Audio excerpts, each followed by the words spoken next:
la primera iglesia cristiana Discípulos de Cristo en Vega Alta, y su pastora, la reverenda Marta Ramírez de Cruz, presentan su programa En esto pensad, porque todo lo que es verdadero, todo lo honesto, todo lo justo, todo lo puro, todo lo amable, todo lo que es de buen nombre, en esto pensad, y el Dios de paz estará con vosotros. Buenas noches, hermanos, amigos. Les saludo como siempre en el nombre de nuestro Señor Jesucristo y en nombre de la primera iglesia cristiana Discípulos de Cristo en Vega Alta, Puerto Rico. Aquí estamos una semana más compartiendo con ustedes el mensaje del amor y el poder de Dios, y muy contenta por la sorpresa que le tengo hoy, que más adelante les digo. Quiero recordarles que al final del programa vamos a estar orando por los que llamen. Si te es posible hacerlo, los números van a estar de continuo en pantalla, que en ambos casos es 787 y 883-0809-883-8558. Igualmente te recordamos, si nos deseas visitar, que nuestro templo está ubicado en la carretera número 2, kilómetro 29.7 en Vega Alta, al lado del residencial Las Violetas, hacia un semáforo de Plaza Caribe Mall. Allí estamos bien visibles y accesibles si deseas visitarnos en alguno de nuestros cultos, los cuales son los domingos a las 9:30 de la mañana, donde tenemos adoración, escuela bíblica y predicación. Los martes el culto de oración a las 7:30 de la noche. Y si te interesa estudiar la palabra en grupos pequeños, todos los jueves tenemos estudio bíblico en células familiares en diferentes lugares, en 10 puntos específicos en Vega Alta y pueblos limítrofes. Así que para eso tendrías que llamar a los mismos números de hoy en otra ocasión, y con mucho gusto la secretaria te daría la información. Hoy estoy bien contenta porque hace muchos años, yo creo que fue cuando mi esposo escribió su primer libro, él estuvo en el programa y hoy pues nuevamente va a estar. Y les quiero adelantar que hace 20 años él escribió el libro El avivamiento del 33 de los discípulos de Cristo en Puerto Rico. Y fue un libro que él escribió recogiendo los testimonios de los mismos protagonistas, porque para ese tiempo ellos todavía sobrevivían, 20 años atrás. Luego esas personas murieron, pero las grabaciones se quedaron y están en el poder no solamente de nosotros y de nuestros centros cristianos, sino de los hijos y nietos de esas personas. Ese libro pues fue fantástico porque dio a conocer cómo nuestra iglesia se disparó en crecimiento, en evangelización, en manifestaciones del poder de Dios, sanidades, liberaciones, hasta resucitaciones. Y fue extraordinario. Pero durante la pandemia, mi esposo se dedicó a recopilar, a hacer lo mismo, para escribir el libro de la historia del avivamiento de los 70 en Puerto Rico. Y está casi acabado de salir del horno, y hoy él nos va a hablar acerca de ese tema, de cómo se da ese avivamiento, por qué fue tan importante y todos los frutos y resultados que produjo, que de hecho nosotros dos como líderes cristianos y pastores somos fruto del mismo. Yo le doy gracias a Dios por mi esposo, porque nosotros llevamos toda la vida juntas, nos conocimos en la iglesia cuando yo tenía 15 años, fuimos novios 7 años, llevamos 43 de casado, así que imagínense, 50 años juntos. Y él recién se retiró de su trabajo como farmacéutico y ha podido pues todavía apoyarme más en el ministerio y además hacer estos otros proyectos especiales que han sido de tanta bendición, porque el libro del avivamiento del 33 de los discípulos de Cristo en Puerto Rico es algo que mucha gente valora y aprecia tremendamente, porque vemos acá en este siglo las cosas que se escribieron en los Hechos de los Apóstoles. De hecho, todavía nosotros tenemos copia de ese libro, pero un segundo libro que él escribió, Discípulos como el Maestro, que salió también el año pasado, ese ahora mismo está agotado, pero es un libro extraordinario que estamos pensando si se imprimen más, donde tú tienes estudios bíblicos para grupos pequeños para todo un año. Y ahora este tercer libro, que es el libro del avivamiento de los 70 en Puerto Rico, lo vamos a presentar. Él nos va a hablar acerca de cómo fue todo ese proyecto de recopilar información, de entrevistar gente y de nosotros mismos buscar nuestros amigos de la juventud que vivimos todas esas experiencias, gente de todas las denominaciones y sectores de la iglesia en Puerto Rico, pero ya estoy hablando mucho. Vamos a dejar que él mismo nos cuente, que conozcan a uno de los hombres más extraordinarios de la faz de la tierra, y no lo digo solamente yo y su mamá, que ya está con el Señor, sino que también lo dicen sus hijos y sus nietos y todo el que le conoce. La bendición en mi ministerio ha sido primero por el llamado del Señor y su respaldo, y segundo por el respaldo de mi esposo, que ha sido un excelente líder en nuestra iglesia Discípulos de Cristo en Vega Alta, en la cual vamos a cumplir en diciembre 40 años de pastora. Así que yo le doy gracias a Dios por él, y quise que él viniera, después de tanta insistencia lo logré, a compartir este último libro que yo sé que va a ser de tanta bendición y motivación a aquellos que anhelan una experiencia personal con el Espíritu Santo, que no solamente sientan el gozo de la salvación, sino también la bendición de ser bautizados en Espíritu Santo y fuego, como ofreció Jesús. Así que vamos a conocerlo. Él se llama Crenly Cruz Medina de Ramírez. Así que aquí está con nosotros. Crenly, Dios te bendiga, bienvenido al programa. Muchas gracias, amada esposa. Y después de esa presentación, pues, ¿qué más puedo decir? De verdad. Gracias por esta oportunidad, este privilegio de compartir con la teleaudiencia y hablar de este proyecto del avivamiento de los años 70 y de este libro, para el cual entrevisté no menos de 15 personas que fueron líderes de ese avivamiento. Consulté no menos de 20 o 30 referencias en libros y busqué mucha información para poder producirlo. Y era importante producir este libro porque estamos hablando del avivamiento más grande en la historia de Puerto Rico. Realmente, en la opinión mía y en la opinión de, de muchos otros, ha sido el movimiento religioso más grande que ha tenido Puerto Rico en toda su historia. ¿Y por qué decimos esto? Contrario, digamos, al avivamiento del 33. Ese fue un avivamiento que fue enfocado en los discípulos de Cristo mayormente, aunque tocó otras denominaciones, pero realmente fue dentro de los discípulos de Cristo.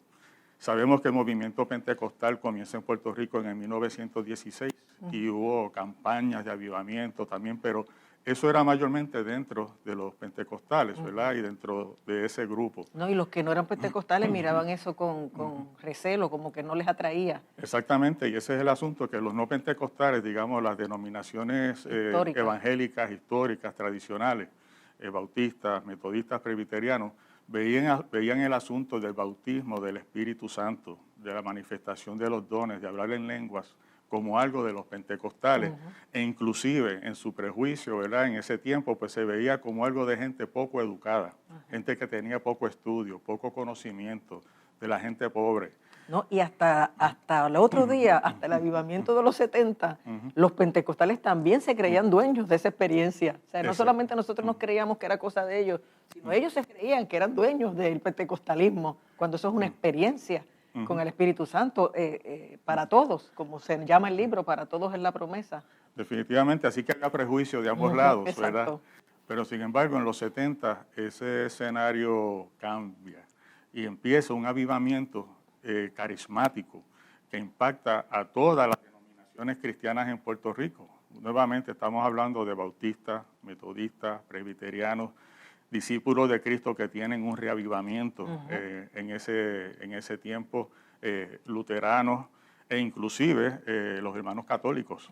También se impactan. Que ahí que nace el movimiento carismático católico, ¿verdad? Exactamente, ahí es que nace en esa década el movimiento carismático, de renovación carismática dentro de la Iglesia Católica. Así que es un movimiento que impacta a todo Puerto Rico y trae un fruto que impactó a todo Puerto Rico. Los que vivimos esa época, los que vivimos esa historia, estábamos metidos dentro de ese avivamiento sin estar conscientes, porque quizás estábamos en nuestro mundo en Bayamón viendo lo que estaba pasando y salíamos a distintas iglesias y compartíamos con personas de distintas denominaciones, pero no teníamos la conciencia de todo lo que Dios estaba haciendo en todo Puerto Rico, inclusive los pentecostales, que fue una época de crecimiento extraordinario. Es la década posiblemente de mayor crecimiento para la iglesia pentecostal y no estábamos conscientes de todo eso que estaba pasando. Es cuando pasan los años y uno mira hacia atrás en retrospectiva y conoce la historia de la iglesia en Puerto Rico antes de los 70 y después de los 70, y uno dice, wow, wow. O sea, realmente vivimos un tiempo de avivamiento donde se manifestaron los dones del Espíritu de una manera libre. Y cuando hablamos de los dones del Espíritu, estamos hablando de esos dones carismáticos, de hablar en lenguas, interpretación de lenguas, sanidades, milagros de transformación de vida, liberación de gente atada por vicios y distintas conductas. Palabra de ciencia, de sabiduría, una super fe, pero real. Exactamente, y ahí vemos esa manifestación de todos esos dones. Y otra característica de este avivamiento que contribuyó a ese crecimiento es que las personas que tenían esa experiencia en todas estas denominaciones empezaron a testificar de esto al resto del mundo, a los familiares, a los amigos, a los compañeros de trabajo, a los compañeros de estudio, porque estaban siendo renovados espiritualmente por el poder del Espíritu Santo de una manera sobrenatural. No, y aunque no vamos a hablar de nuestra experiencia, porque no nos da el tiempo, sí nosotros mismos vimos cómo un día fuimos bautizados con el Espíritu Santo y nuestra visión cambió, nuestras prioridades, el gozo que aquello trajo, los dones que nos trajo, el llamado que vino, y así era la experiencia de la mayoría. Exacto. Y con esa experiencia, pues vino también el compromiso de compartir eso con Exacto. otras personas y nos involucramos, tú y yo, y toda una generación, en un ministerio evangelístico de distintas maneras. Evangelístico significando, ¿verdad?, llevar la palabra de Dios a otros. Así que empiezan a testificarse unos a otros y eso empieza a traer gente a la iglesia. Empieza a traer gente a los movimientos de jóvenes, que vamos a hablar de eso en un momento. Y empieza a traer gente que quiere la misma experiencia. ¿Y por qué es eso? Porque este avivamiento se da dentro del contexto de una crisis económica en Puerto Rico. Que fue lo mismo que pasó en los 30. Exactamente. En medio de una crisis socioeconómica, la gente desesperada buscando alternativas y ahí aparece Dios con la visitación. Definitivamente. En los 30 teníamos la depresión económica de los años 30. Fue el impacto del huracán San Felipe en el 28, San Ciprián en el 1932, la depresión económica de Estados Unidos a Puerto Rico que causó una depresión económica extraordinaria. Y en medio de eso vino la visitación de Dios en el avivamiento de los años 30 como tiempo de refrigerio. Pues la historia se repitió, la historia se repitió. Puerto Rico en los años 70 está pasando una crisis social, económica y política que fue la mayor crisis que hemos pasado de los años 30 hacia acá. ¿De qué estamos hablando? En ese tiempo está la guerra de Vietnam. Y la guerra de Vietnam y el servicio militar obligatorio, que no era un ejército como ahora, que es de voluntarios y gente que decide servir. En ese tiempo era obligatorio. A los 18 años todo joven tenía que inscribirse. Y tenía que inscribirse en tiempo de guerra y con la posibilidad de ser llevado a la guerra. Y así que hubo miles de jóvenes puertorriqueños que fueron llevados a la guerra. Muchos murieron, otros regresaron con heridas. Mutilados. ¿Te acuerdas uno de los jóvenes de la iglesia que vino sin un brazo? Sí, lo recuerdo. Y no solo heridas físicas, heridas emocionales. Muchos de esos se tuvieron que refugiar o decidieron refugiarse, por ejemplo, en las drogas, para poder escapar de esa realidad. Así que la familia... Ahí fue que se desarrolló el movimiento de los hippies, ¿verdad? También en esa época... estaban atormentados y se dedicaron a la vida libre, a las drogas. Sí, que fue también un mecanismo de escape para todo lo que estaba sucediendo. Así que en medio de esa guerra, de esa situación que estamos viendo, la familia puertorriqueña está viviendo en la incertidumbre de perder sus hijos. Lo segundo que sucedió fue el embargo petrolero del año 1973. La Organización de Países Exportadores de Petróleo, la OPEP, mayormente compuesto por países árabes, en represalia por el apoyo que dio Estados Unidos a Israel en la guerra del Yom Kippur en el 1973, declararon un embargo petrolero. Y es que no le vendieron petróleo y ese embargo duró por cerca de 6 meses. Wow. La consecuencia de eso fue nefasta. Y yo creo que ahora, en lo que estamos viviendo, podemos entender lo que pasó, pero a una escala mucho mayor. Ahora mismo hemos tenido una crisis de suplido de petróleo y hemos visto la inflación, hemos visto aires de recesión económica. Y en los años 70 eso fue lo que sucedió, pero a una escala mucho mayor. Vino una inflación extraordinaria, la gente tenía que hacer filas, como lo que pasó con María, para poder obtener gasolina. Vino un tiempo de recesión económica que duró hasta la década de los 80, y con la recesión que vino, desempleo. Con el desempleo vinieron protestas sociales también, porque el gobierno tuvo que implantar medidas de austeridad, nuevos impuestos también. Así que eso creó un ambiente político y socioeconómico de protesta social por todos lados y fue un tiempo realmente bien difícil. Y el tercer elemento, que tú lo acabas de mencionar, fue la cultura hippie. Ajá. La cultura hippie era una contracultura de los valores tradicionales de la familia. Y eso causó un estilo de vida totalmente irresponsable, en uso de drogas que llamaban psicodélicas, ¿verdad? Uh-huh. Que alteran la percepción, como era el LSD, la mescalina, la marihuana y otro tipo de drogas. Así que también se promovía el sexo libre y una vida totalmente irresponsable. Fue el tiempo del Festival Marisol y todas aquellas cosas. Esa fue la época del Festival Marisol, donde pues ahí pues pasaron barbaridades, ¿verdad? Era un festival de música imitando aquel festival de Woodstock en Estados Unidos. Y realmente fue un ambiente de mucha desorden moral y social. Y lo vimos también. Yo me acuerdo que yo entré a la UPI, yo casi una nena, y veía ese revolú político de unos tirando a otros, la policía con los encubiertos.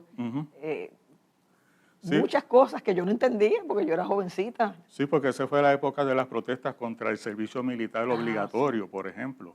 Las protestas contra el servicio, contra los programas militares como era ROTC. Así que fueron una época de muchos disturbios sociales y políticos, donde los estudiantes asumieron un rol bien protagónico en esas protestas. Y casualmente nosotros estábamos en la universidad en ese tiempo y tuvimos que correr un par de veces cuando se dieron esos disturbios. Así que estamos hablando de un ambiente, resumen, donde hay una recesión económica, una debacle social, y la misma iglesia se encuentra en un tiempo que necesitaba renovación. Se encontraba en crisis, doctrinas liberales estaban afectando a la iglesia, estaban habiendo divisiones y hacía falta una renovación y un refrigerio de Dios. Y ante eso, pues la gente estaba receptiva, estaba buscando refrigerio, estaba buscando un mensaje de esperanza y estaba receptiva a ese mensaje. Y ahí es que Dios nos visita con un poderoso avivamiento. No, y me acuerdo, ese fue el tiempo que Nicky Cruz visitaba nuestra iglesia y trajo el testimonio de Corre, Nicky, corre. Definitivamente, y ahora que mencionas eso, eso fue uno de los factores que influenció ese avivamiento. Ese avivamiento de los 70, por un lado estaba la necesidad y por otro lado la búsqueda. ¿Y cómo es que empieza a darse esa búsqueda dentro de las iglesias? Pues lo primero que sucedió es que empezaron a llegar a Puerto Rico noticias de un avivamiento de renovación espiritual que estaba ocurriendo en Estados Unidos, de renovación carismática, precisamente dentro de iglesias no pentecostales. Pero era más en Nueva York y entre las gangas, que todo eso contó Nicky cuando vino, Nicky Cruz. Sí, eso fue parte de eso, pero ese avivamiento se estaba dando dentro de los episcopales, que de hecho ahí es que se inicia entre los episcopales. Ese avivamiento de los episcopales contagió a presbiterianos, metodistas, bautistas, y también contagió a otras denominaciones.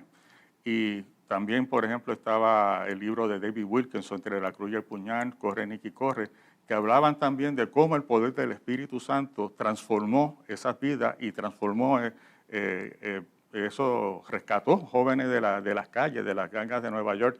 Y todo fue en esa época donde se está sucediendo todo esto. Otro libro que llegó que fue bien interesante y también impulsó el avivamiento fue Como un viento recio.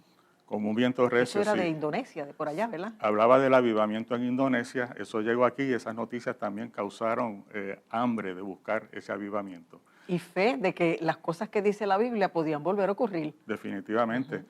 Por ejemplo, el libro A las 9 de la mañana, del pastor Dennis Bennett, hablaba de la experiencia dentro de los episcopales. Otros libros que surgieron fue, por ejemplo, Hablan en otras lenguas, de Juan Elizabeth Sherrill, Las dos caras de la moneda. Los libros de Catherine Kuhlman. Eso sí. Yo creo en los milagros. Yo me los leí, a mí me encantaron. Que es un libro que salieron en los 60, pero en los 70 también fueron bien protagónicos. Así que en las iglesias se empieza a llegar las noticias de ese avivamiento allá dentro de las denominaciones históricas. Esos libros llegan aquí y empiezan a despertar el hambre.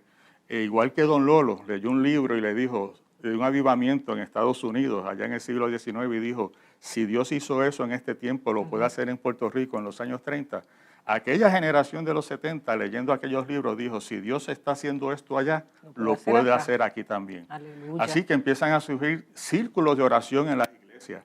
Los pastores empiezan a buscar esa experiencia, a promover. Por ejemplo, nuestro pastor, Florentino Santana, empieza a promover la búsqueda del bautismo del Espíritu Santo, un despertar, un avivamiento dentro de la iglesia. Y eso fue por un lado, donde la población adulta mayormente empieza a leer esos libros y empiezan a buscar de Dios y Dios empieza a visitar. Por eso es que este avivamiento de los 70 no es como el de los 30, que podemos decir empezó con Don Lolo en Calle Comerío, en Bayamón. No. Esto fue un avivamiento donde el fuego empezó en distintos sitios a la vez por toda la isla, de manera simultánea. Y juntamente con eso, entonces vienen otros elementos y otros factores. Por ejemplo, los movimientos de jóvenes. Los movimientos de jóvenes que se dan en los 70. ¿Por qué entre los jóvenes? Porque quienes estaban más desesperanzados y en desasosiego es la juventud. O sea, ante la expectativa de ir a la guerra, ante la expectativa de ser desempleado, en un tiempo de escasez económica como realmente no se había visto. Hay una desesperanza en el pueblo, no se sabe, hay un futuro totalmente incierto. Y es la juventud entonces la que está más receptiva a este mensaje. Y ahí surgen entonces movimientos como las catacumbas. Y los movimientos de las catacumbas, realmente de eso se puede hacer un programa ahí es que nacen, solo. ¿verdad? Sí, a principios de los años 70 surge el movimiento de los catacumbas y su fundador fue el pastor Pedro Rodríguez, que algunos lo conocen como Pedro Catacumba o Pedrito Catacumba. Pedro Rodríguez básicamente fue un joven criado en la iglesia, pero a los 14 años entra en un periodo de rebeldía y se aparta y entra en el mundo de la cultura hippie. Empieza a usar drogas, buscando llenarse en su interior, pero no lo logra, y en su vacío ahora entonces también se mete dentro de lo que son las religiones orientales, en el mundo del ocultismo, pero realmente cada vez se sentía peor. Y en un momento dado, que realmente estaba inclusive pensando que hasta podía perder la razón, e hice en un viaje, estando en una situación como esa, Dios le habla y le dice, lee la Biblia. Y él comienza a leer la Biblia y es a través de la lectura de la Biblia que empieza a reencontrarse con Dios. Empieza a aclarar su mente, empieza a recobrar la cordura. Y cuando llega a ese pasaje en el Evangelio según San Juan que dice, yo soy el camino, la verdad y la vida. Nadie viene al Padre sino por mí. Él dice en el libro que él escribe sobre los inicios de este movimiento, que ahí básicamente decide aceptar esa verdad y decide aceptar a Jesús como Salvador y Señor de su vida.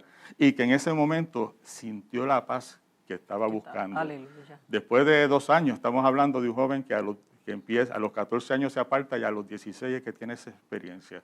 Y después de 2 años de ansiedad y de angustia, se encuentra con el Señor. ¿Y qué pasa con él? Se convierte en un evangelista de inmediato y empieza a predicar en su escuela, que es la Escuela Superior de la Universidad de Puerto Rico, y empieza a predicar a los jóvenes. Y llega un momento en que le ceden un salón y reunía hasta 200 jóvenes en ese salón para predicarles. Imagínense en eso, una escuela superior donde hay 200 jóvenes que se reúnen por las tardes para escuchar palabra de Dios, para cantar, para alabar a Dios, y ahí se siguen convirtiendo jóvenes. Simultáneamente con eso empieza a predicar en lo que llamaban el underground, que es el sótano del Centro Comercial San Patricio, ¿verdad? Que lo conocemos. Ahí se reunía un grupo de jóvenes, y es de ahí que surge un grupo de jóvenes que empieza a reunirse con Pedrito dentro en un lote vacío, que en una urbanización cercana allí a San Patricio, y ahí empiezan a reunirse los sábados. Y de ese grupo es que entonces surge la catacumba número 1, con Pedrito como líder. Y le llamaron catacumba número 1 porque tenían la expectativa de que iban a surgir otras catacumbas. Y en efecto, surgieron. Sí. Y es que en ese grupo surge un mover de Dios donde Dios empieza a bautizarlos con el Espíritu Santo, con la manifestación de todos los dones espirituales. Y a raíz de esa experiencia otros empiezan a convertirse. Hay milagros de sanidad y la gente, y realmente milagros de conversión. Porque estamos Entonces hablando... empiezan a llegar todos esos hippies pelú. Exacto. Y ansiosos por propósito de vida a convertirse, y mucho tiempo mantuvieron ese perfil, pero después entonces fueron ambientándose más como gente eclesiástica. Sí, sí. Y acuérdate que se metieron también en la Yupi y empezó lo de la escalerita. No, definitivamente sí. Ellos decidieron mantener, aunque ya no eran hippies, tenían la apariencia de los jóvenes, del pelo largo, los maones, los accesorios, los collares, para ser aceptados entonces en eso. Y ellos se convirtieron, básicamente se veían como un movimiento evangelístico para alcanzar jóvenes. Y como tú dices, se metieron a la Universidad de Puerto Rico y ahí comenzaron con el Ministerio de la Escalerita. Pero no solo eso, ellos eran combativos, agresivos, atrevidos en el evangelismo, donde en medio de una clase donde el maestro manifestaba ideas ateas, ellos se levantaban y defendían el evangelio. Ellos formaban rumbones en la universidad y ahí cuando tenían a los jóvenes, veían ese montón de pelús tocando, cantando, llegaban por curiosidad a ver qué pasaba, le empezaban a predicar y ahí se convertía. Y a testificar lo que había pasado con ellos, que eso era lo atractivo. Que esa era la base de su mensaje, el testimonio, realmente era el testimonio. Y están predicando a sus compañeros que los conocían y ven y han visto el cambio. Así que empiezan a convertirse. Y como decíamos hace un rato, dentro de esa primera catacumba empiezan a surgir líderes que empiezan a predicar en otras universidades. Empiezan a predicar en las universidades, en las escuelas, y empiezan a surgir grupos de catacumba, del Ministerio Catacumba en distintas partes de Puerto Rico. Y en esos primeros 2 años, quizás, si mal no recuerdo, básicamente el enfoque era totalmente, bueno, no, realmente mal, el enfoque era evangelístico y se dedicaban realmente a predicar por todos lados, pero lo interesante es que ellos se metían a predicar donde más nadie se metía a predicar. Ellos realmente se metían en los hospitalillos de drogas, en los lugares calientes donde había realmente lugares sumamente peligrosos. Ellos se metían, en los festivales de música secular se metían a predicar y así alcanzaron no solo cientos, sino realmente miles de jóvenes para Cristo. Ellos usaron la música, las bandas de rock cristianas, básicamente hasta donde sé, ellos son quienes inician con ese acercamiento y empiezan a hacer festivales de rock cristiano para atraer jóvenes. Así que por muchos años básicamente se mantuvieron en ese ministerio y con esa agresividad. Fíjate, Pedrito todavía está por ahí. Lo voy a invitar para el programa para que nos cuente desde su óptica y desde su experiencia cómo fue todo eso, circunscrito a lo de él. Y ese fue el tiempo también de la Casa del Joven, ¿verdad? También dentro de esos movimientos de jóvenes surge la Casa del Joven con el pastor Oscar Correa en Mayagüez.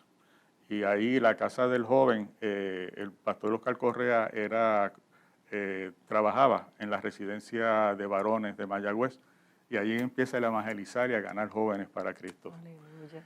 Dios lo dirige eventualmente a alquilar un local y dentro de ese local empieza a traer jóvenes. Y de pocos jóvenes que comenzaron ahí, eventualmente estamos hablando de que llegó a tener cientos de jóvenes que venían del colegio, muchos de ellos, pero también de todas partes de Puerto Rico.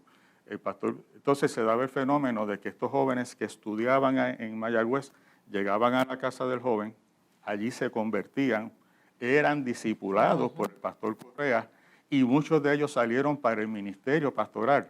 Así que una vez se graduaban, iban a sus pueblos o a otros pueblos a trabajar y ahí iniciaban otras congregaciones de la Casa del Joven.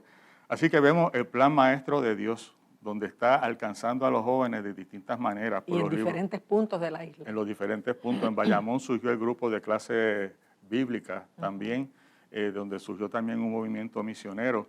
Y quizás el grupo de más impacto, que no puedo realmente exagerar el impacto, son los grupos de las confraternidades universitarias. Quizás el mejor ejemplo que tengo es la confraternidad universitaria de avivamiento de la Universidad de Puerto Rico, de la UPI en Río Piedras, donde en este tiempo, quizás viendo el empuje de los catacumbas y viendo el momento histórico que estaba viviendo Puerto Rico, la confraternidad se activó de una manera como nunca antes. De hecho, muchos consideran que la década del 70 realmente fue la década de oro de esa confraternidad, donde se lanzaron a predicar en distintos sitios y a meterse en sitios donde antes no se metían a predicar. Y predicaban de lunes a jueves en distintos puntos. Y el asunto es que ante cada llamado, la gente se convertía. Aleluya. Ante cada llamado, la gente se convertía. Y esos jóvenes que se convertían empezaban a congregarse dentro de la confra y algunos, para ellos, esa era su iglesia. Hasta que entonces había muchos que se hospedaban y iban a su pueblo y se unían a iglesia. Otros jóvenes cristianos empiezan a reunirse y es dentro del ambiente de la confra que reciben la experiencia de bautismo del Espíritu Santo. Sí. Así que estos jóvenes llegan a sus iglesias encendidos en el poder del Espíritu, transformados, y a lo mejor eran iglesias históricas donde no se hablaba mucho del avivamiento, del poder, de los dones espirituales, y estos jóvenes llegan con ese empuje, con ese fuego, y también a evangelizar dentro de su comunidad. Así que las confraternidades, no solamente de Río Piedras como ejemplo, pero realmente en todo Puerto Rico, prácticamente en todos los campus, habían confraternidades de jóvenes cristianos en las universidades que evangelizaban. Tú y yo participamos de la confraternidad de jóvenes en el Colegio Regional de Bayamón. Y asimismo habían en todos los lados, no solo en la escuela superior, universidades, pero en las escuelas superiores también surgieron confraternidades de jóvenes. Y una persona como el pastor Efraín Coto, siendo un joven todavía, organizó la confraternidad de Bayamón, de la JAI de Bayamón, pero también fue un recurso donde Dios lo usó para abrir confraternidades en más de 100 escuelas en ese tiempo. Y en ese tiempo fue que empezaron los círculos de oración a mediodía en los trabajos. También. Que yo me acuerdo que a mí me invitaban mucho a predicar en esos círculos de oración. Y las agrupaciones en las iglesias, como la tamburina en la Discípulos Nuestra, el grupo de avivamiento en la Defensores, el otro grupo de... Discípulos en Acción. Discípulos en Acción. Muchos grupos de jóvenes. Nosotros éramos como 100 que ensayábamos los jueves por la noche y íbamos viernes y sábado a predicar donde nos invitaran. Sí, y es interesante. Rodamos toda la isla, yo me acuerdo. Y es importante recordar eso porque dentro de ese movimiento de jóvenes se transformó la música. Era la época de los famosos Sing Out o los grupos Viva la Gente. Sí, me acuerdo. Y el pastor Torres Ortega de la Iglesia Defensores de la Fe en Calle Comerío tuvo la visión como de copiar ese modelo y adaptarlo a la iglesia y organizó el grupo de avivamiento que hasta donde fue el primer grupo. El que tenía un poco de coreografía. Exacto, entonces estamos viendo jóvenes en uniforme, no pocos jóvenes, 50, 60 jóvenes en uniforme, entonces traen la guitarra eléctrica, el bajo, la guitarra, toda esa instrumentación con coreografía, y entonces tienen un estilo donde cantaban y testificaban, y así se tiraron a la calle a predicar. El grupo de avivamiento también se fue a hacer misiones, viajes misioneros, donde llenaron parques completos en Latinoamérica. Y casi todos esos muchachos salieron después pastores, evangelistas, misioneros. Bueno, como pasó también con el nuestro, con la tamburina en la Discípula de Calle Comerío. En la tamburina no menos de 20 jóvenes de ese grupo salieron al ministerio, igual que el grupo de avivamiento. Pero la cosa es que ese estilo muchas iglesias lo copiaron de manera que prácticamente en todas las iglesias había alguna agrupación, más grande o más pequeña, pero había alguna agrupación que se tiraron a la calle a evangelizar. Y eso ayudó de dos formas, ayudó a atraer jóvenes y retenerlos dentro de la iglesia, pero también desarrollar jóvenes en la misión y en el evangelismo, porque no se trataba solo de cantar, era orar, era ayunar, que nosotros pasamos por eso, era estudiar la Biblia, ¿verdad? Los catacumbas hablaban de Biblia, oración y ayuno. El Instituto BOA, Biblia, oración y ayuno. BOA, y todavía hablan de eso. Y nosotros en nuestra época también aprendimos de eso. Y esas agrupaciones se tiraron a la calle y dentro de esos grupos el Señor se manifestaba poderosamente. ¿Tú te acuerdas del instituto que tú abriste los sábados un tiempo para que los jóvenes aprendieran palabras, todos esos jóvenes nuevos que habían llegado? ¿Te acuerdas de ese instituto? Sí, que nos dio clase Laura Beauchamp, muchos líderes de la iglesia que estaban bien pulidos en la palabra. Eso es así, eso fue parte de ese esfuerzo, ¿verdad? Que nosotros estábamos en todas, eso era, nosotros estábamos recién casados.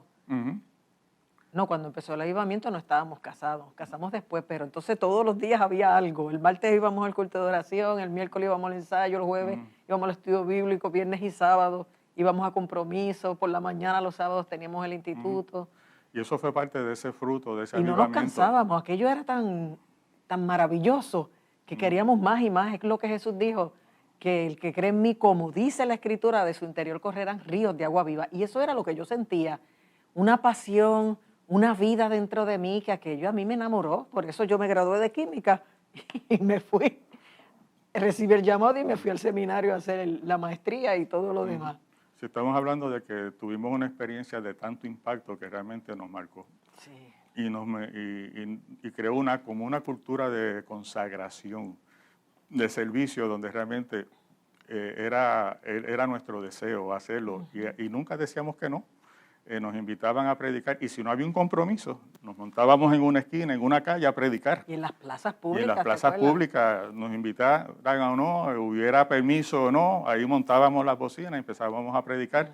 Pero no era solo nosotros, muchas agrupaciones en todo el país estaban haciendo lo mismo. Wow. Por eso hablamos de ese avivamiento grande que arropó a todo Puerto Rico.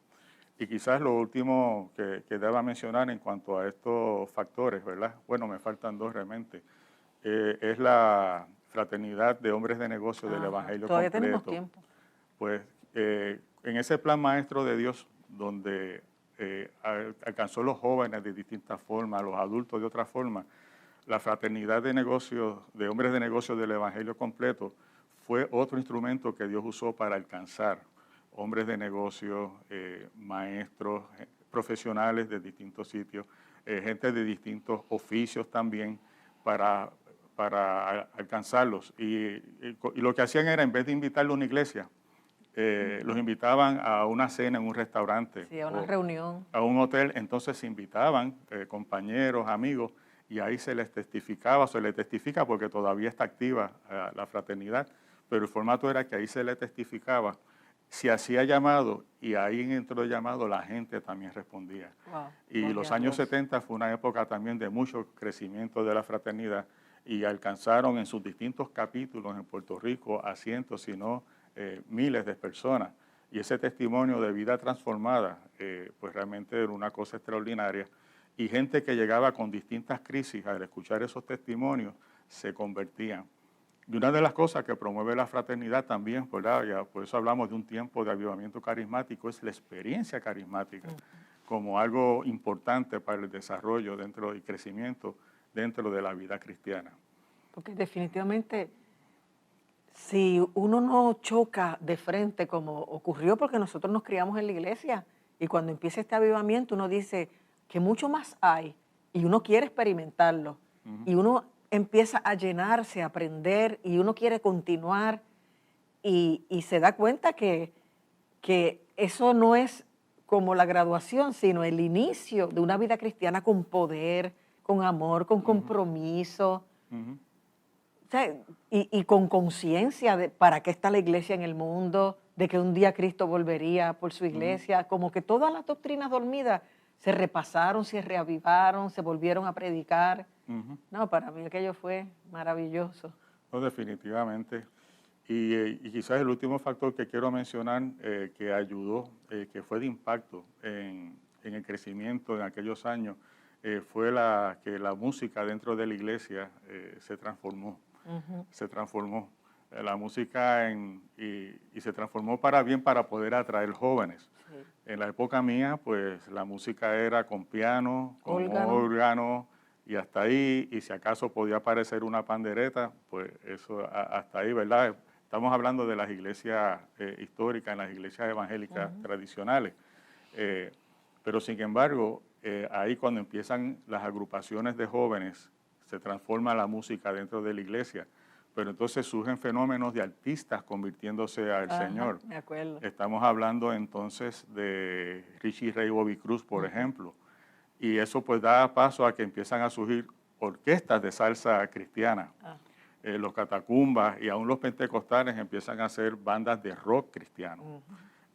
La música típica también encuentra su espacio. Entonces surgen grupos como Osanas de Borinquen y el Grupo Arado, donde la música típica entra a la iglesia, ¿verdad? Con letra cristiana. Con letra cristiana.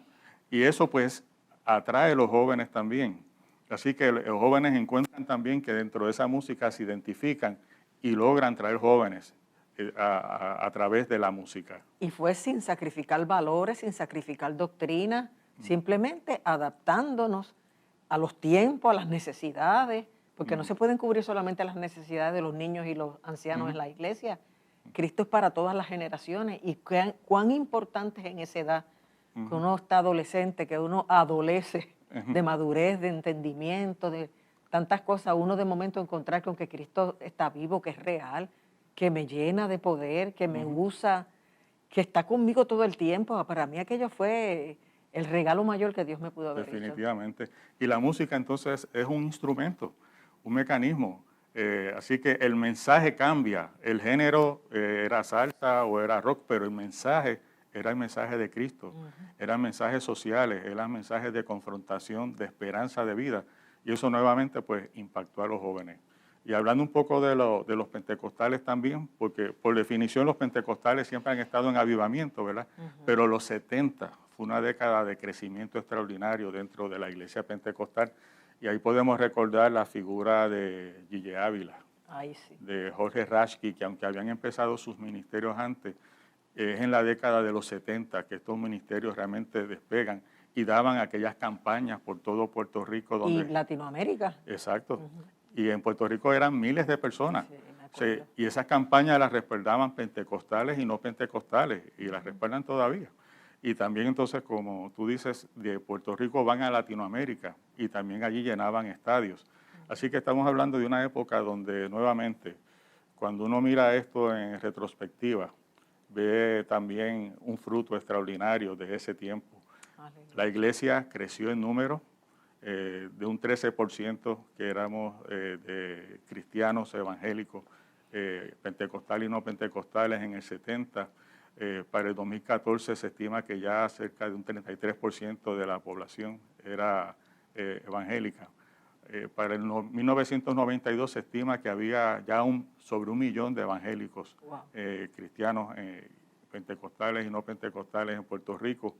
Y yo entiendo que realmente ese crecimiento se dio sobre las bases de ese avivamiento en los años 70 por el ímpetu evangelístico que le dio. Y como fruto de ese avivamiento empiezan a surgir muchos ministerios de apoyo a la iglesia, estaciones de radio y televisión. Ahí fue que empezó. Ahí entonces estamos, para el 1992, hay 9 estaciones de televisión cristianas en Puerto Rico. Hay unas 3 estaciones de radio. La primera fue Radio Redentor. Radio Redentor, la pionera en español en Puerto Rico. Y tenemos entonces que hay más de 100 escuelas y seminarios auspiciados por las iglesias. Tenemos organizaciones de servicios sociales, más de 300 organizaciones. Y todo eso se da ya cuando ya hay una masa crítica de más de 1 millón de cristianos, que entonces estos ministerios cobran fuerza para servir mejor a las iglesias, pero también para ser de alcance evangelístico y misionero. Sí. Wow. Y estamos hoy día precisamente en una situación socioeconómica y también de corrupción política y de también un poco de aridez espiritual en las iglesias, están media frías, como un escenario bien parecido a los anteriores, en los 30 y en los 70, donde la gente se está desesperando, está viendo que no hay esperanza en ningún sitio y está volviendo a la oración, a la búsqueda intensa del rostro de Dios. Y por eso es que decimos que ante las señales del tiempo del fin que estamos viviendo, como nunca antes, como ningún siglo antes, y ante la crisis y la búsqueda otra vez genuina, intensa, de los que todavía estamos ahí con las manos en el arado, se está despertando el gigante que es la iglesia y están provocando lo mismo, una visitación pronta, que sabemos que va a venir porque tiene que haber una gran cosecha antes de que venga el rapto. Y mi ilusión y mi expectativa es que se dé ese gran avivamiento mundial, se levante esa gran cosecha y entonces ya no hay nada que esperar para Cristo llevarse a la iglesia. Definitivamente, como yo digo siempre en esto, es que el escenario está preparado. O sea, realmente estamos viviendo en un tiempo de crisis social, moral, económica, política, y realmente uno está viendo las mismas señales que vimos en los años 70, de desesperanza, de inseguridad, de un futuro incierto. Y realmente lo que tenemos que hacer es lo mismo que hizo la generación de los 70 y la generación de los años 30, poner la mirada en Dios. Exacto. Poner la mirada en Dios y buscar ese tiempo de refrigerio y de avivamiento. Porque realmente la respuesta para esta crisis, como fue en los años anteriores, solamente es Dios. Quien único puede dar calma, paz, sentido de vida es el Señor. y creo que estamos con un escenario preparado donde la gente realmente está necesitada y receptiva. Que si la iglesia nuevamente hace lo mismo que hicieron las generaciones anteriores, estoy seguro que vamos a tener un tiempo nuevo de refrigerio y una nueva visitación de Dios y quizás un avivamiento aún más grande de lo que hayamos tenido anteriormente. No, y la gente tiene que volver a lo que dijo el apóstol Pedro en Pentecostés: arrepentíos y convertíos, pero empezando por el pueblo de Dios, arrepentíos y convertíos para que sean borrados vuestros pecados y vengan de la presencia del Señor tiempos de refrigerio.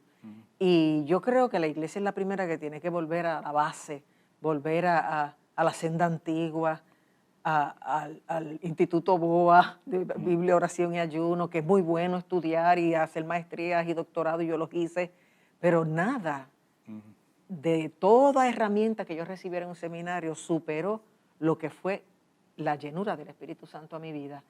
Porque la primera sorprendida era yo, o sea, no solamente un día cuando me bautizó, que de paso tú estabas allí, éramos novios, y pasamos como 20 veces, porque don Flor le empezó a dar culto todas las noches, porque la gente llegaba y quería que se le ministrara. Yo me acuerdo la primera vez que yo empecé a decir unas palabritas, yo me fui asustada y en casa seguí orando y venían más. Y fue un momento en que todo redirigió mi vida y que puso plenitud. Y entonces uno dice, ahora mismo los muchachos están como sin propósito, a la deriva, por la libre, como dicen, y necesitan tener una experiencia así. Yo me sorprendía porque yo oraba por la gente, o sea, no fue solo que hablé lengua y que en muchas ocasiones las interpretaba, sino que yo me sorprendía que yo oraba por la gente y recibían el bautismo del Espíritu Santo, que yo oraba por los enfermos y se sanaban. Yo me acuerdo la cantidad de gente que yo le ministré en esa década de los 70, e inclusive liberaciones. Y me acuerdo que entonces cuando nos fuimos a Vega Alta, estos 40 años, cuando comenzamos, la iglesia de momento creció solo por el detalle, primero, de que era la primera mujer en todo Vega Alta que pastoreaba, que era joven y que me arreglaba. Y las pocas líderes que había eran pentecostales, mayores, y no podían ser pastoras, eran nada más que misioneras. Y cuando llegamos a Vega Alta hace 40 años, continuamos con lo que habíamos aprendido en Calle Comerío, Bayamón, ministrando para el bautismo, predicando de forma fogosa, evangelística, mostrándole a la gente cómo el poder de Dios estaba en nosotros y nos usaba. Y la iglesia de Vega Alta, de 60 personas, se convirtió en una iglesia de 600 en pocos años y mucho más. Pasa que después del huracán María y de la pandemia, pues mucha gente se ha cambiado de país. Pero esto se puede probar, vamos a decir, porque Pedro dijo, y por eso yo sé que tú sacaste ese título para el libro, en ese primer avivamiento que fue el día de Pentecostés, de la iglesia primitiva, Pedro dijo que esto que están viendo es el cumplimiento de la profecía de Joel 2, donde dijo que en los postreros días derramaría de mi espíritu sobre toda carne, y vuestros hijos y vuestras hijas profetizarían, vuestros ancianos soñarían sueños, y de cierto sobre los siervos y las siervas derramaría de mi espíritu en aquellos días, y habrían estas y estas señales. Entonces Pedro dice, y eso que decía Joel 2 está pasando ahora, pero para vosotros es la promesa, y para vuestros hijos, para los que están lejos, para cuantos el Señor nuestro Dios llamare. Entonces nosotros dijimos, pues si es para nosotros, vamos a probar, y probamos y lo recibimos. Te quedan, en 3 minutos me gustaría que dijera qué fue lo que pasó contigo la noche que yo recibí el bautismo, después de haber pasado como 20 veces, que todos los jóvenes pasaban y los recibían, y adultos y los recibían, y tú y yo estábamos como pachosos, porque yo tenía 16 años y tú tenías 17 y medio, 18. Y entonces cuando yo los recibo, tú te quedaste como soso y dijiste, ahora esta los recibe y se va a poner como todos estos fanáticos, y yo no sé si la cosa va a continuar. Pues esa noche yo me quedé como soso, porque había pasado muchas veces pidiendo esa experiencia, habían pasado como 2 meses que había estado buscando. Sí, empezó en septiembre y nosotros lo recibimos en noviembre. Y esa noche que tú lo recibiste, yo me quedé sentado. Yo dije, yo no voy a seguir pasando para pasar este bochorno, de que todo el mundo recibe y yo no. Pero esa noche entonces fui a casa. Pero tú eras un universitario lleno de dudas y de cuestionamientos. Tú estabas en la iglesia también por mí. Sí, yo estaba en la iglesia, pero estaba en una crisis Ajá. espiritual. Realmente estaba en un vacío, donde básicamente en una depresión emocional y espiritual. Y esa noche me arrodillé en casa y le dije, Dios mío, no puedo más con esta situación. Si de verdad tú vives, si de verdad tú existes, lléname de tu Espíritu Santo, que lo necesito. Y empecé a alabar a Dios y ahí, alabando a Dios, el Señor me llenó y me bautizó de su Espíritu Santo. Y de ahí en adelante, pues vino toda esta experiencia de la que hemos hablado. Pero dile que tú empezaste a hablar nuevas lenguas y fuiste rápido al cuarto de tu mamá a despertarla, a decirle lo que te había pasado. Fue así. ¿Y qué pasó? No, que yo empecé a hablar en nuevas lenguas, yo no podía contenerme, realmente trataba de hablar español y no me salía. Para que no dude.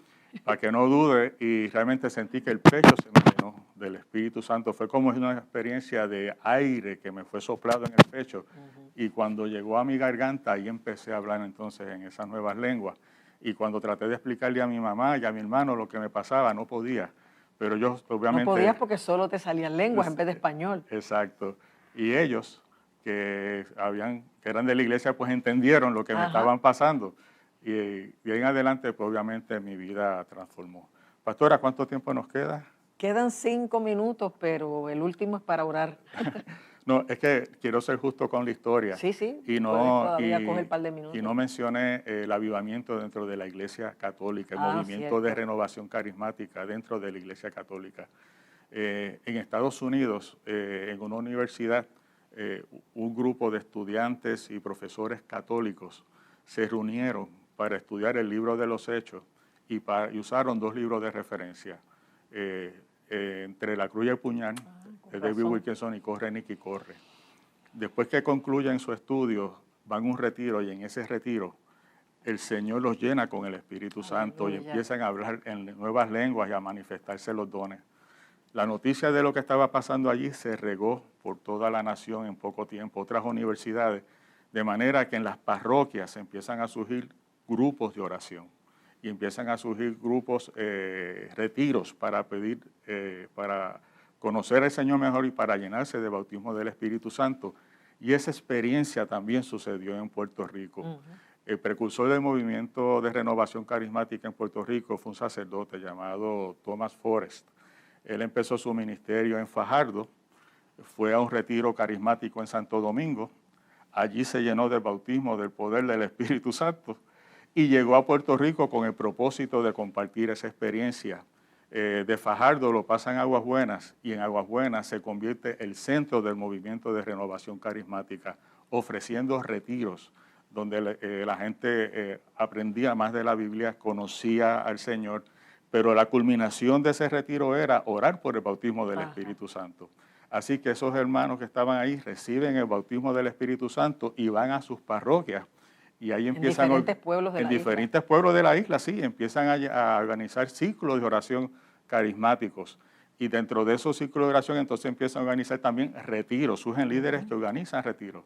Y eso realmente pues produce un crecimiento, ¿verdad?, del movimiento de renovación carismática dentro de la Iglesia Católica. Que muchos se quedaron, pero muchos los votaron. Sí, hay muchos que, ¿verdad?, cuando la jerarquía católica trató de controlarlo, pues ellos pues, porque realmente muchas de las enseñanzas pues ya no eran propiamente católicas, ¿verdad?, parecían más pentecostales y protestantes que otra cosa, y se vieron en la necesidad de salir, ¿verdad? Y ahí entonces organizan lo que es la Hermandad de Iglesias Cristianas Carismáticas de Puerto Rico, pero hay que aclarar también que dentro de la Iglesia Católica todavía hay grupos carismáticos. Sí. O sea, hubo gente que salió, pero hubo gente que se quedó. Y nuevamente, en ese plan maestro de Dios, el impacto en la Iglesia Católica fue extraordinario también, y el fruto de ese avivamiento dentro de toda la Iglesia Católica también queda también hasta el día de hoy. Aleluya, gloria a Dios. Pues damos gracias al Señor por esos avivamientos anteriores, que por lo menos en Puerto Rico llevamos 2 grandiosos y gloriosos, pero el más grande va a ser el que viene ya. Amén. Y ya está todo listo, el escenario está listo, el pueblo está buscando, si tan conocido este pasaje, la gente sigue entrando por él, de 2 de Crónicas 7:14, si se humilla el pueblo de Dios y ora y busca el rostro de Dios y se vuelve de sus malos caminos, dice la palabra que Dios perdonará nuestros pecados y sanará nuestra tierra, que definitivamente está en pecado y está enferma. Así que esa es nuestra oración y el deseo para todo nuestro público, que nos humillemos, que empecemos nosotros por buscar el rostro de Dios. Bueno, tú sabes que tú y yo hemos duplicado el tiempo de oración. Antes orábamos 1 hora, ahora oramos 2 o 3. Sí. Y buscando, y eso todavía estamos llenos, todavía hablamos lengua, todavía se manifiestan los dones, pero ya no es igual que era en los 70, en los 80. Y se necesita una inyección desde el cielo y va a venir. Yo sé que va a venir pronto. Y el que le interese el libro para ustedes es La Promesa, Historia del Avivamiento de los 70 en Puerto Rico, pues puede adquirirlo en la librería Don Checo en Bayamón, en nuestra iglesia Discípulos de Cristo en Vega Alta, o le escribe a mi esposo por su correo electrónico que está en la pantalla, o llama a nuestra iglesia y le decimos la mejor manera de conseguirlo. Pero es una joya, es una forma de ubicarse en el tiempo y en el kairos de Dios para comprender qué Dios quiere de nosotros ahora y qué tiene Él para nosotros ahora. Así que Jesús dijo, pedid y se os dará, buscad y hallaréis, llamad y se os abrirá. Porque todo el que pide recibe, el que busca halla y al que llama se le abre. Y para todos es la promesa, para nosotros, para nuestros hijos, para los que están lejos, para cuantos el Señor nuestro Dios llamare. Si Dios te ha llamado a salvación, Él también te llama a llenarte de su Espíritu Santo y a poderle servir ya no solamente desde la experiencia del perdón, sino también desde la experiencia de la plenitud, de la manifestación de los dones y de tu poder bendecir a otros con lo que Dios haga a través de ti, por haberte avivado, por haberte llenado de su bendición y de su poder. Así que el tiempo se nos acabó, tenemos que orar. Gracias, Cresly. Él podría estar hablando un día entero de esto, pero lea el libro y Dios nos va a ayudar a seguir buscando lo que va a hacer la diferencia en este país y en el mundo entero. Oremos. Padre amantísimo, gracias te doy por este programa, gracias te doy porque permitiste que mucha gente escuchara lo que hemos vivido, lo que hemos oído, los que experimentaron, como dijo el apóstol Pedro, nuestras manos, nuestras vidas tocante al verbo de vida, tocante a la manifestación del Espíritu Santo. Eso compartimos, eso anunciamos, para que la gente venga no solamente al perdón y a la salvación, sino a la plenitud, al poder y a una vida abundante, aleluya, que solamente tú puedes dar a través de tu Espíritu Santo. Permite, Dios mío, que cada petición expresada en las llamadas sea recogida en tu redoma divina y tú empieces a contestar, tú empieces a bendecir, tú empieces a obrar conforme a tu perfecta voluntad y a cada necesidad. Todo te lo pedimos y te damos gracias creyendo en el nombre poderoso de Jesús. Amén. Aleluya. Bien, mis amados hermanos, se nos acabó el tiempo. Nos vemos la semana entrante. Que Dios les bendiga y que pasen muy buenas noches.